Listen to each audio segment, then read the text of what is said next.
નકર એક જગ્યાએ ઉસવણી હાલતી હતી અને ગામમાં ભવાયા રમવા આવે.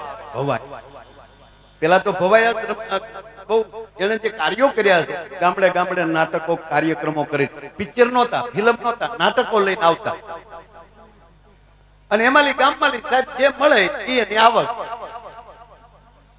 એટલે હજી આમાં રમવાની શરૂઆત કરી એટલે પેલા ડાગળો આવે હાથમાં મશાલ લઈ, એ ભલા મોરી રામા, ભલા મોરી રામા, એ ભલા મોરી રામા, હે ભલા મોરી રામા.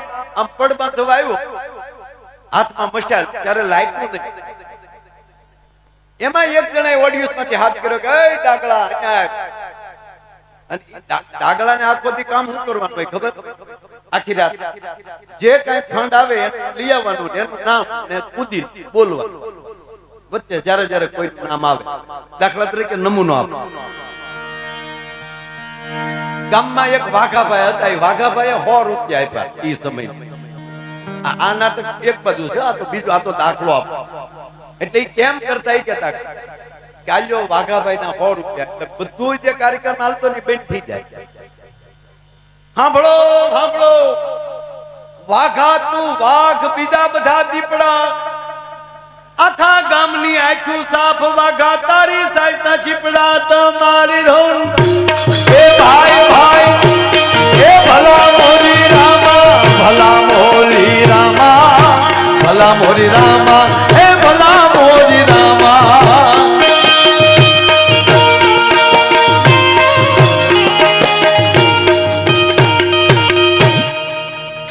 આવી રીતે એનું ટૂંકમાં કામ હોય. આ તો બહુ લાંબુ છે, હું ટૂંકું કરું, મારે જ્યાં તમને ઘડીક આનંદ કરાવો છે. અને હું હવે જે બોલી બધું આનંદ જ છે. તમારા કાન હરવા હોવા તો સાંભળનાર કોણ છે? મેં પેલા સાંભળનાર કોણ? નકર ઘરેથી મૂડમાં ન હોય, ન્યાલી જ આવ્યા એડિયું પીર. એક રૂપિયો કોઈથી દાન ન આપ્યું હોય, એ અહીંયા ઝપટ કરવા. આ બધુંની વાત જ નથી, હું આ બધી વાતો આફ્રિકાની કરવાનો. તમારા ખરેખર જેને દાન નો આપ્યું હોય ને એ આવડા લોકો રૂપિયા ઉડાડે ને તો તેને તાવ મળે. લક્ષ્મીજીનું અપમાન, તું ઘર ભેગો થાને. ખરેખર આખો આખો મંડપ આનંદ કરતો હોય, દાંત કાઢતા હોય, ત્યાં બેઠો નહીં. માણસ નો અવતાર મળ્યો છે મોજ થી જીવવાનું, આનંદ થી જીવવાનું. જેટલા વર્ષ જીવવાનું છે એ ફરજિયાત છે, બરોબર? દાખલા તરીકે આપણે ટ્રેનમાં પ્લેનમાં જતા હોય, એકલા હોય, આપણી બાજુમાં હારા માણસ મળ્યા, હારા બેનો, હાવ હાસુ કહો, અમારા ભાઈઓ બધા, અમારા ભાઈઓ, એ અમારા ભાઈઓ બધા સેવા ભાવી બહુ. એ તો હવે ભગવાનની દયા થઈ એટલે બધા 4 વ્હીલર, આપણે બસમાં જતા હોય, બસમાં આખી રાત આવું બને નહીં. હો, તમારે પછી આવું પછી બહુ વિચારવાનું નહીં, આવું બને નહીં. પણ માની લ્યો કે તમે બસમાં બેઠા, બાજુમાં હારા માણા બેઠા. હારા માણા કહું તો દાંત કાઢે. હવે નક્કી થયું ને હારું કોણ છે? હવે નક્કી થઈ ગયું ને હારું કોણ છે? કારણ કે બેનો હારા જ છે, બેનો હારા જ છે, બેનોમાં કોઈ ખરાબ નથી, બરોબર? આપણે કોક રોન કાઢે એવા નીકળે, આપણામાંથી કોક રોન કાઢે એવું નીકળે, એટલે તેને વ્રત રહેવા પડે. કુવારા, હે માં ઉમિયા, હે માં ખોડિયાર, હે માં વિહત, હે માં વારાહી, હે માં જોગણી, અમે તારા વ્રત રહી છીએ, હારો દેશ. આપણે કોઈ દી શનિવાર જા હે હનુમાન દાદા હાથ નહીં, આપણે દે જો જેવું પડે એવું. પણ માની જો તમે બસમાં જાઓ છો,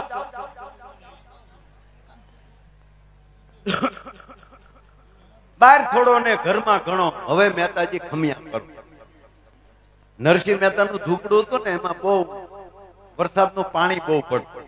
તો બિચારો ઘડીક અહીંયા ઠામડા મૂકે, નરસિંહ મહેતા ઘડીક અહીંયા ઠામડા મૂકે. એ ભૂલી ગયો કઈ બાજુ હોય. ના, સાઉન્ડ બહુ સારા છે, બધા ઘરના મિત્રો છે એટલે અમે હામાં મસ્તી કરીએ છીએ. હા, બહુ સરસ મજાનો આ આરકે સાઉન્ડ. પેલા ફિલ્મ લાઈનમાં આરકે સ્ટુડિયો હતો રાજ કપૂર. એ પછી કોઈ સાઉન્ડમાં માથું કાઢ્યું હોય તો આરકે સાઉન્ડ, એને તાળીઓથી વધાવી દે. અને બે વસ્તુનું ખાસ ધ્યાન રાખવાનું, આવા પ્રોગ્રામ કરવા તો આવા આરકે જેવા માઇક જોવે. માયક અને વાઇફ આ બે ઉપર રાખી દુનિયા હાલ. હારા પ્રોગ્રામમાં હારા માઇક જોવે અને લગ્ન કરો તો હારા વાઇફ જોવે. પણ બેયમાં ફરક એટલો, આની સામું બોલી એકાય. આને બંધ કરવાની સ્વિચ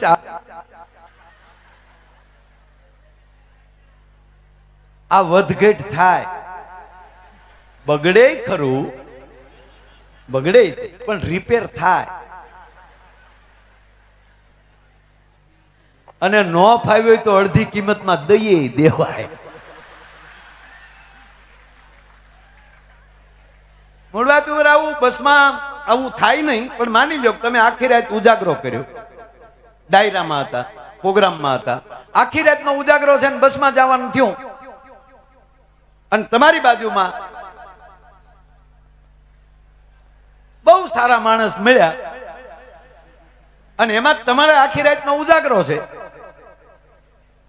એટલે તમારે ભૂલથી જોલવા, ભૂલથી ઈરાદો નહીં, આપણે કેટલા હારા માણસ છે ભાઈ, ભૂલથી તમારું માથું બાજુમાં બેઠેલા બેન એને ખંભે આમ અડી ગયું અને બેને પૂછ્યા વગર પગમાલી સેન્ડલ કાઢીને એક મૂક્યું, પછી ઊંઘ આવે, પછી આખી બસ હુઈ જાય તોય આપણે કહેતા ભલ્લામાંથી રામમાં ભલ્લા. પણ માની લ્યો આવું તો થાય જ નહીં. પણ બેનને ઉજાગરો હોય,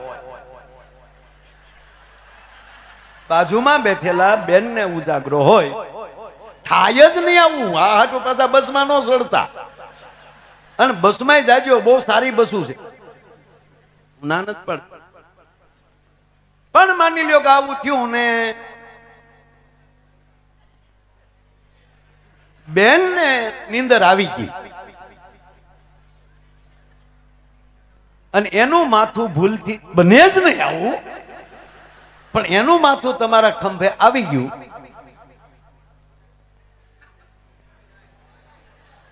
તમારે મહેસાણા ઉતરવું હોય ને તો અંબાજી ઉતરો. બોલો એ કે માસ્તર આગળની ટિકિટ કાપી નાખો, કોઈની નીંદર ખરાબ ન કરાય. એટલે આવો સેવા ભાવી. કોકે ખોટું દાંત કાઢે તો થેલા પડે ઉપાડવા, લાવો બેન હું લઈ લઉં, મરી જાય, ગાંડી છે તારી ડોઈ. મૂળ વાત એ છે જીવનની અંદર આ વાત કરતા કરતા મારે મુખ્ય જે વાત કરવી છે કે ગામનો ગેટ જોવો, ગામમાં પ્રવેશ કરો એટલે ગામની ખબર પડી. હવે ગામમાં ભવાયા રમવા ગયા અને ઓલો ડાગલો મશાલ લઈને આવ્યો, હજી તો પડ બાંધતો હતો, ભલા મોરી રામા. એમાં એક જણાએ કીધું અહીંયા આવ, અને આને એમ થયું સાબાશ, ગામ કેવું, હજી તો નાટક ચાલુ નથી થયું, ત્યાં મળ્યો, કારણ કે પૈસા જેને દેવા ઈ જ એને બોલાવે. એટલે ઓલો કૂદી ગયો અંદર. બોલો ભાઈ, મશાલ હેઠી કઈ, બોલે મશાલ હેઠી. હજી એને એમ કે અંજવાળું કરીને ખિસ્સામાં કાઢવાય, હજી નીચે કર, હજી નીચે કર. ઓલે હાવ નીચે મોઢા પાસે કરી તો ઓલે બીડી કાઢી અને મસાલે જગવીને કે જવા દે.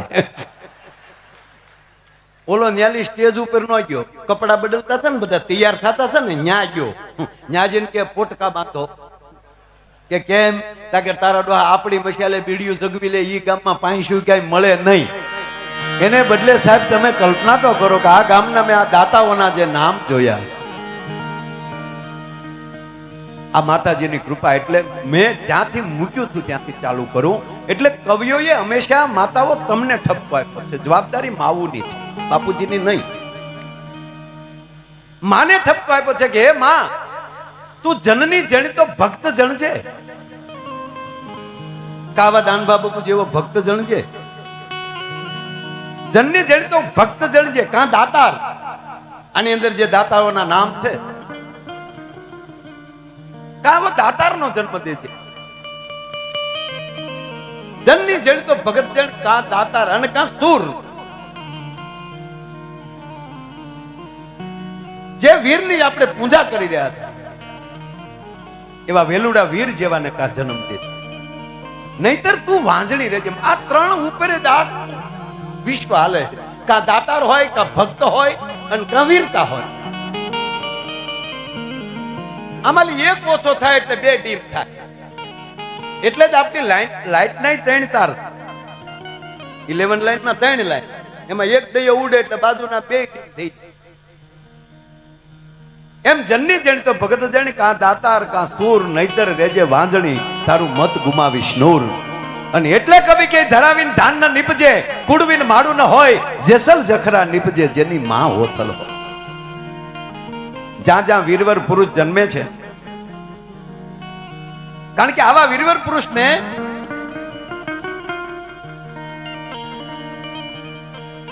ગુલાબબા જેવી માં મળી જાય. જો જનેતાને જ માણસો, શિવાજીને જેટલા મહાન પુરુષો થયા એની જનેતાથી જ માણા ઓળખાય છે. શિવાજી કોના તક જીંજાબાઈ નો, એના બાપુજીનું નામ લગભગ ગણત નહીં આવે. મહારાણા પ્રતાપ કોના તક જયવંતાબાઈ નું સંતાન. હનુમાનજી કોના તક માં અંજની નો જાયો હનુમાન. કૃષ્ણ તક દેવકી નો જાયો, જશોદા નો જાયો. જેટલા મહાન દીકરા થાય ને એની વાહે માના નામ લાગે. બૂસ મારું માં બાપુજી.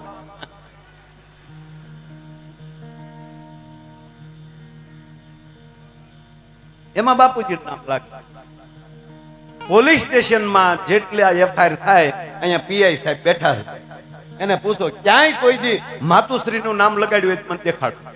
અને લગ્નની કંકોત્રીમાં માનું નામ લાગે છે. મંગલ પ્રસંગમાં દીકરાની પાછળ જનેતાનું નામ લાગે. અને આવું કઈ થયું હોય એમાં બાપુજીનું નામ લાગે. હવે આપણે બાપુજી નક્કી કરવાનું છે કે આપણે શું કરવું. પણ મારે એથી આગળ વાત એ કરવી છે કે માં છે ને એ ધરતી છે. માં ધરતી છે. પુરુષ જે છે એ મેહુલો છે, એ વરસાદ છે. છોડને કેવો ઉત્પન્ન કરવો એ માં નક્કી કરી શકે. વરસાદ તો ખારસી નદીમાં પડતો હોય છે, પહાડી પ્રદેશમાં વરસાદ તો પડતો હોય, બરફવાળી જગ્યામાં વરસાદ પડતો હોય, પણ બધે છોડવા ના ઉગે. સારી જનેતા વગર હારું સંતાન ન મળે, એમ હારી ધરતી વગર હારો છોડવો ન મળે. એમ અહીંયા જેટલા બેઠા છો ને એ એવી વ્યક્તિઓ બેઠી છે. નહીતર હમણાં એક હોસ્પિટલમાં બાળક જન્મો ને, જો જે વસ્તુ જ્યારે સારી લાગતી હોય ત્યારે લાગે, જે વસ્તુ જ્યારે સારી લાગતી હોય ત્યારે લાગે. જન્મતા વેદ બાળક રડે તો જ સારું લાગે. જન્મતા વેદ બાળક રડે તો જ સારું લાગે. હાસ્ય સારું જ છે, નકર જન્મતા જ બાળક દાંત કાઢ્યા હોય તો ડોક્ટર વંટી ઠેકીને વયા જાય કે કોણ આવ્યો ભૂતના પેટમાં.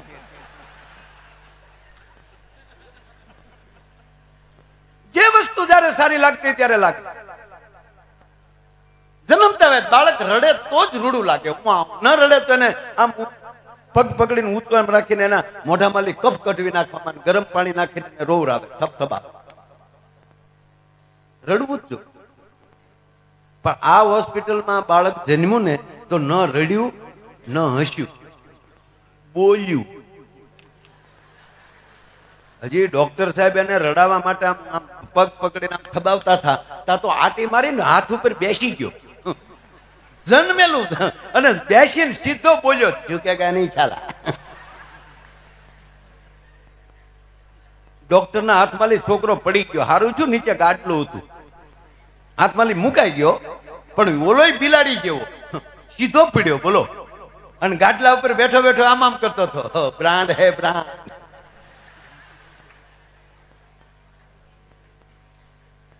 આખી હોસ્પિટલ વિચારમાં પડી ગયો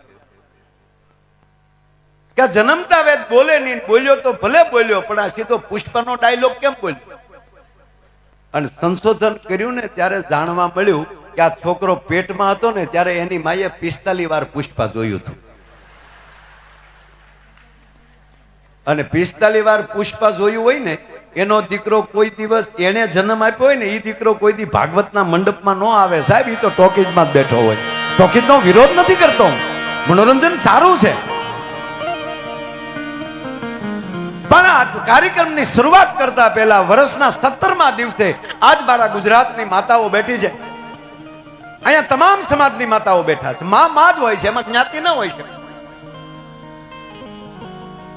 કોઈ સમાજ એવો નથી કે સમાજના ઇતિહાસનું પાનું ઊંચું કરો તો એના પાયાની અંદર કોઈ સંત, કોઈ વીરવર પુરુષ, કોઈ દાતાર ન બેઠો.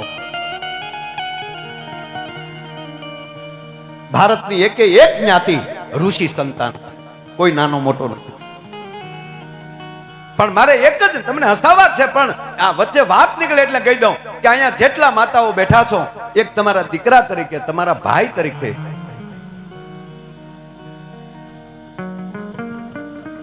તમારી પાસે એટલું માગું કે તમારા દીકરાના વહુ હોય કે દીકરી હોય, એને સારા દિવસો દેખાય. એ 8 મહિના એની પૂજા કર. 8 મહિના એ દીકરીને કહેજો, એ બેનને કહેજો કે બેટા સાસુ વહુ તો કહેજો એને, માં તેડીને લઈ આવ્યા હોય, જનેતા એમ કહેવાય પ્રસંગોપાત તેડીને લઈ આવ્યા હોય, તો એ આ બંને બે માતાઓને વિનંતી કરીને કહું કે એને 8 મહિના માટે આ દેવી ભાગવત આપી દેજો, ભાગવત આપી દેજો, રામાયણ આપી દેજો કે દીકરી તું બેઠી બેઠી વાંચ. અને કેવલ 8 મહિના એ દીકરી એમ કહેવાય કે પુસ્તકો બેઠી બેઠી વાંચે, તમે ઊભીથી પૂજા પાઠ કરી લે, અને પછી જે બાળકને જન્મ આપે,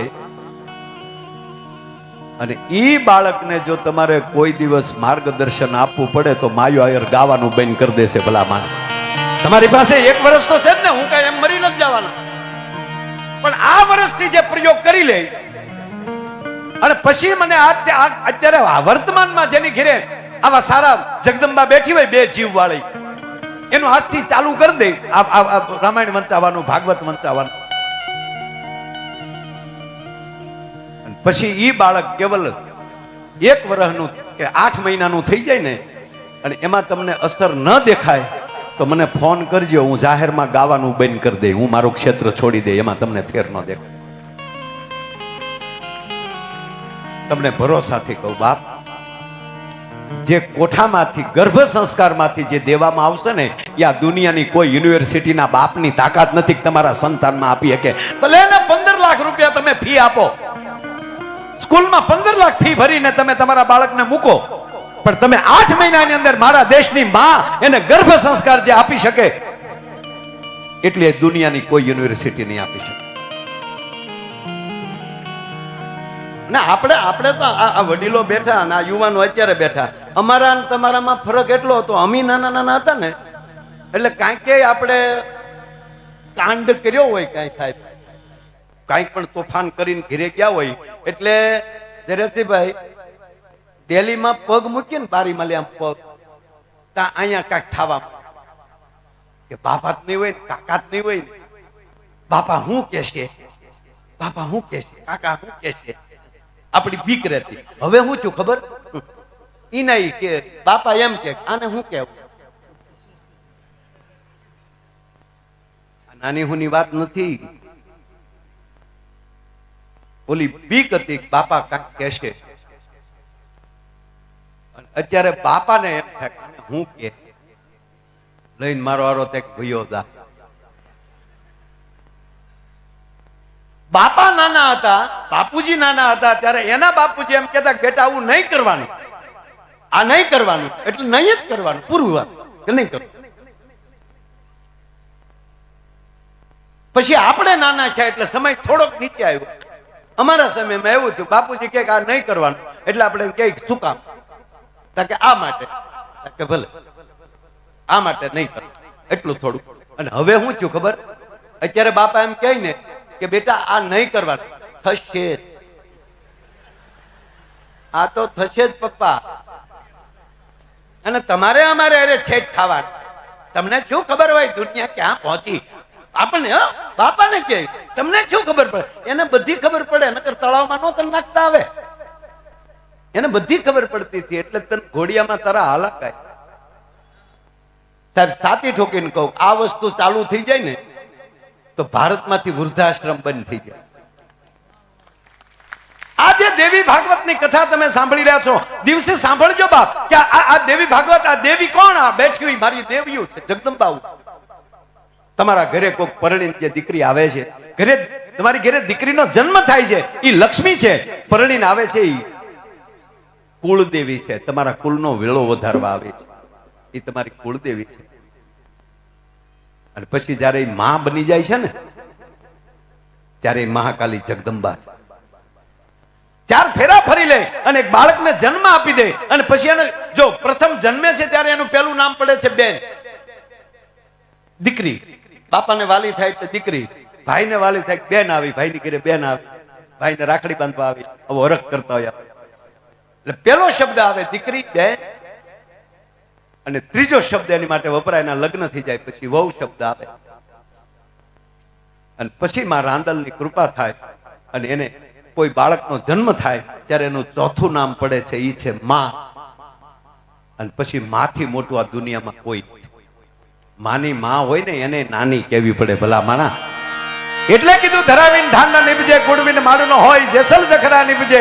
જેની માં ઓથલ હોય એટલે જે વસ્તુ જ્યારે સારી લાગતી હોય ત્યારે જ લાગે. અધિકારી નરમ ન હોવા જોઈએ, ડોક્ટર ગરમ ન હોવા. અને બીજી વાત કે નાના છોકરા, નાના બાળકો હોય ને એની હાજરીમાં માવતરે બહુ ધ્યાન રાખવું. આવડા તરત મારા દીકરા રેકોર્ડિંગ કરી લે, હા તમારું જોવે છે, તરત ગ્રહણ કરે. એટલે એની હાજરીમાં સંસ્કાર સિવાય બીજી કઈ વાતું ન કરવી.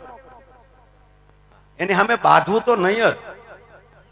અને હવે તો આ પતિ પત્ની બાપા બાંધે ને એમાં કઈ વગી પોચું હા